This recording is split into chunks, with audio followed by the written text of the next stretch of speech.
ஒரு சிறிய கிராமத்திலே ரவி என்ற பையன் வாழ்ந்து வந்தான். அவன் வயது 10 தான். ஆனால் அவன் மனசு ரொம்ப பெரியது. அவன் எப்போதும் மற்றவர்களுக்கு உதவுவதைத்தான் விரும்புவான். ஒரு நாள் பாடசாலைக்கு போகும்போது பாதையில் ஒரு சிறிய பூனைக்குட்டி அழுது கொண்டிருந்ததை கண்டான். அதற்கு காலில் சிறிய காயம் இருந்தது. எல்லோரும் அவசரமாக சென்று கொண்டிருந்தனர்.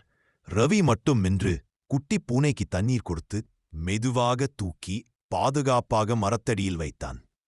பாடசாலைக்கு தாமதமாவது தெரிந்தும் அவன் மனசு அந்த பூனையை விட்டுப் போக அனுமதிக்கவில்லை. அன்று பாடசாலையில் ஆசிரியர் கற்பித்தார், மனிதன் செய்யக்கூடிய மிகப்பெரிய நன்மை உயிர்களிடத்தில் அன்பு காட்டுவது. அதை கேட்டு ரவியின் உள்ளம் மகிழ்வடைந்தது. மாலையில் வீட்டுக்கு வந்தபோது அப்பா கேட்டார், இன்று என்ன கற்றுக்கொண்டாய் மகனே? ரவியோ பூனைக்கு உதவியது பற்றி கூறினான். அப்பா சிரித்தார்.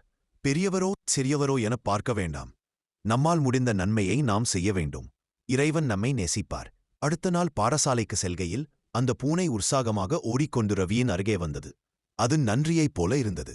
ரவியின் மனசு நிறைந்தது. அந்த நாள் முதல் கிராமத்தில் எல்லோரும் ரவியை நல்ல மனசு ரவி என்று அழைக்க ஆரம்பித்தார்கள்.